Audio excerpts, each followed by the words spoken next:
Hello guys, this video నా inspire review of the movie 'వంద దేవుళ్ళు' స్టారింగ్ బై విజయ్ ఆంటోనీ గారు. ఈ మూవీ గురించి ఒక మాటలో చెప్పాలంటే ఇది ఒక విలేజ్ స్టోరీ.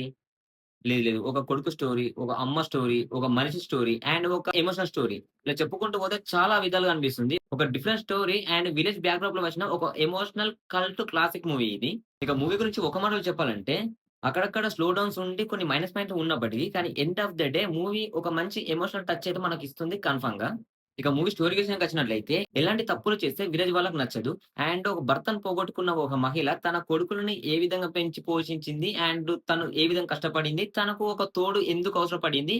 అండ్ సొసైటీలో ఒక మహిళకు భర్త లేకుంటే తన జీవితం ఎలా ఉంటుంది? తనని ఏ విధంగా చూస్తారు అనేది అండ్ ఒక మంచి మనిషికి అనుకోకుండా కొన్ని కష్టాలు ఎదురవుతాయి. తనను తాను ఎలా రక్షించుకున్నాడు? అండ్ తనకు వచ్చిన కష్టాలేంటి? అందులోంచి ఎలా బయటపడ్డాడు? అండ్ అలా వేరే వాళ్ళ పైన కొన్ని రూమర్స్‌ని ఎలా తొలగించాడు అనేదే మూవీ యొక్క స్టోరీ. మన మూవీ స్టార్టింగ్‌లోనే ఒక పాయింట్ వదులుతారు. ఆ పాయింట్ పైన మనకు ఎండింగ్ వరకు అదే పాయింట్‌లో మూవీ ఎళ్తూనే ఉంటుంది. అండ్ విజయ్ ఆంటోనీ గారి నుంచి 'బిచ్చగాడు' మూవీ తర్వాత ఆ రేంజ్‌లో ఎమోషనల్ టచ్‌తో వచ్చిన మూవీ ఈ 'వధ దేవుళ్ళు' అండ్ మనకు 'బిచ్చగాడు' మూవీలో ఎలా అయితే మనకు అమ్మ సాంగ్ ఎంత ఫేమస్ అయిందో, ఈ మూవీలో గూడా ఒక అమ్మ గురించి ఒక సాంగ్ ఉంది. ఆ సాంగ్ మాత్రం నాకు పిచ్చగా నచ్చింది. చాలా పీక్స్‌లో ఉంది. అర్థం చేసుకుంటే లిరిక్స్ మాత్రం నెక్స్ట్ లెవెల్‌లో ఉన్నాయి. ఇక మనకు ఇంటర్వెల్ బ్యాంగ్ అంత పెద్దగా నచ్చకపోయినప్పటికీ, క్లైమాక్స్ మాత్రం చాలా డీసెంట్‌గా ఉంది. మనం అస్సలు ఎక్స్‌పెక్ట్ చేయలేము. ఆ రేంజ్‌లో రివీల్ చేశారు క్లైమాక్స్ మాత్రము. మిగతా సాంగ్స్ ఓవరాల్‌గా కొంచెం ఓకే అనిపించినప్పటికీ, అమ్మ సాంగ్ మాత్రం నెక్స్ట్ లెవెల్‌లో వర్కౌట్ అయ్యింది. మూవీలో అన్ని ప్లస్ పాయింట్‌లు అని చెప్పలేను. అక్కడక్కడ కొన్ని మైనస్ పాయింట్‌లు కూడా ఉన్నాయి. కొంచెం స్లో డౌన్‌లో ఉంటుంది. అక్కడక్కడ స్లోగా అనిపిస్తుంది. అండ్ కానీ రైటింగ్స్ మాత్రం నెక్స్ట్ లెవెల్‌లో ఉన్నాయి. అండ్ స్క్రీన్ ప్లే ప్రెజెంటేషన్ కూడా చాలా అనిపిస్తుంది.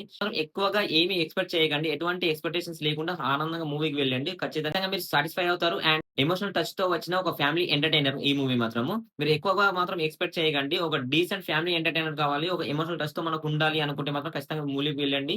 ఖచ్చితంగా సాటిస్ఫై అవుతారు. అండ్ మన విజయ్ ఆంటోనీ గారి నుంచి ఆఫ్టర్ లాంగ్ టైమ్ ఎమోషనల్ బ్యాక్‌డ్రాప్‌లో వచ్చిన ఒక one of the best movie after 'Bichagadu' movie తర్వాత. మూవీ చూస్తే మాత్రం మంచి మెసేజ్ అయితే మనకు అర్థమవుతుంది. అమ్మాయి యొక్క గొప్పతనం ఏంటి? సొసైటీ ఏ విధంగా ఉంటుంది? అండ్ కొన్ని కాన్సెప్ట్‌తో మనకి మూవీ ఒక మెసేజ్ ఓరియెంటెడ్‌గా మన ముందుకు వచ్చింది. ఖచ్చితంగా వాచ్ చేయండి. చూడాలనుకుంటే మాత్రం ఒక decent family entertainer and decent emotional బ్యాక్‌డ్రాప్‌లో వచ్చిన ఒక క్లాసిక్ మూవీ. ఈ వీడియో మాత్రం ఖచ్చితంగా లైక్ చేసి, షేర్ చేయండి. ఖచ్చితంగా మన ఛానెల్ రెగ్యులర్‌గా ఫాలో చేస్తుండండి. Thanks for watching. బాయ్.